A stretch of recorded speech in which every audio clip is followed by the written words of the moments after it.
What's up, Seattle? We're joined today by Cliff Avril. Cliff, I think it's like third or fourth time you've been in the past few months. Yes. No, I mean, you guys. I was telling you earlier. I love throwback, just in general, throwback. Seattle Seahawks, whatever, Supersonics, whatever it may be, and you guys have all the work. So, I appreciate you guys always showing love. Appreciate you for all you do in the community, and we'll get to all that here. But I think top of mind for football fans in Seattle might be a game that happened last night between the Denver Broncos and the Indianapolis Colts. Kind of a twofold question here. Number one, did you watch the game? What were your thoughts? Number two, how much football, how much NFL do you consume? I mean, it's been a few years since you played, so how plugged in do you stay with the league? First question.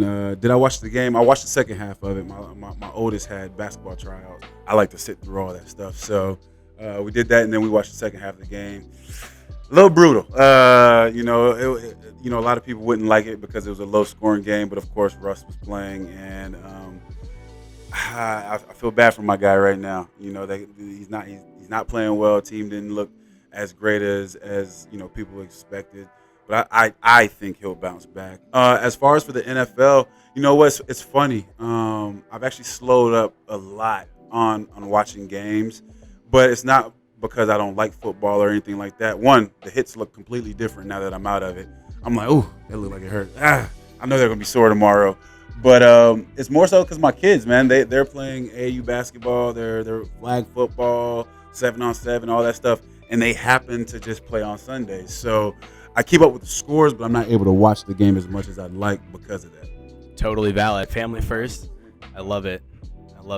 Do they play football or just more basketball? No football, no tackle football at least just yet. It's all about 7-on-7, basketball, soccer, a little bit of everything else but tackle football.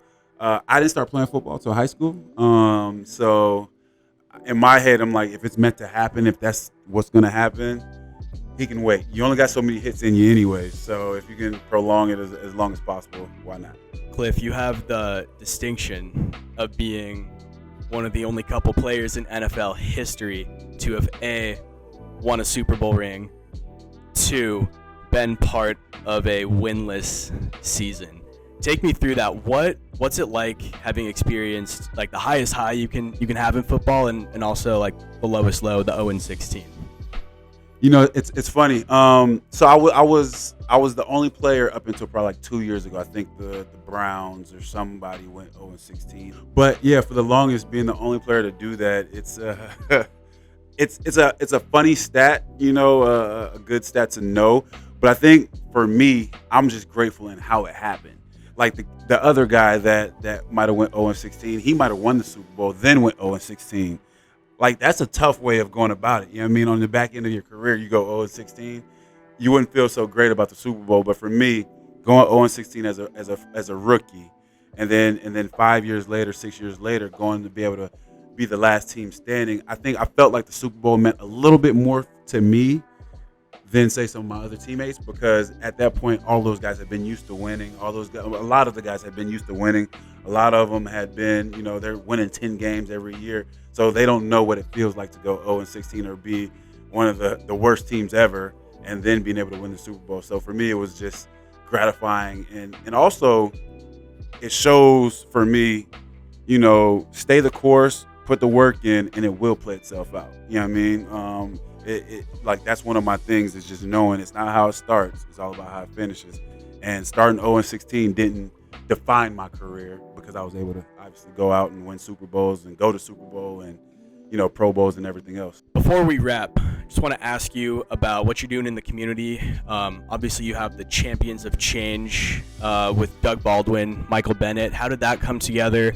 What about those guys do you enjoy working with? Yes, Champions of Change. Well, first and foremost, thank you guys, Simply Seattle, for just getting behind us. And that plays a big role in why, we continue to do work in the community here in Seattle, but more so than anything, even living here, right, is that support system.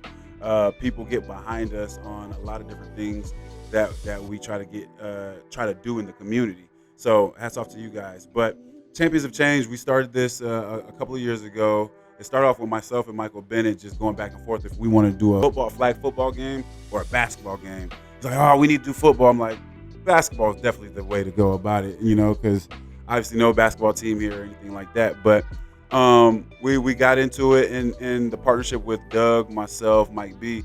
It stems from all three of us do a lot of work in the community already. We all are doing different things, education, health, whatever it may be. And we just thought, we've won championships on the field. Let's come together. We understand what the team concept looks like, right? It takes a team to be able to win a championship. It takes a team to be able to have success. So we're like, well, let's team up to make for a bigger cause. Do a basketball game to raise money for different organizations.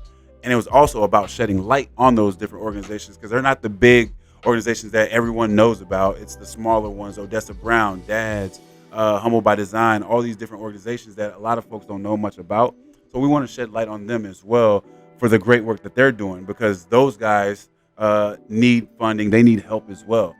So it was just a unique way of being able to raise capital for organizations that are making a difference in our community. It's been really cool to be a part of it, get to know you, get to know the work that you guys are doing.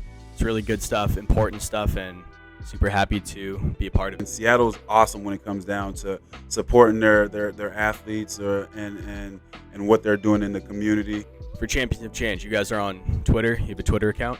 Yes, Champions of Change. C of C Seattle is for Champions of Change for Twitter, and then at Cliff Avril for all the other platforms, Twitter, Instagram, and whatever other social medias we got out there. I appreciate you guys. Thanks a lot. Seattle's lucky to have you, man. Thank you. I appreciate that. Thank you. Yes,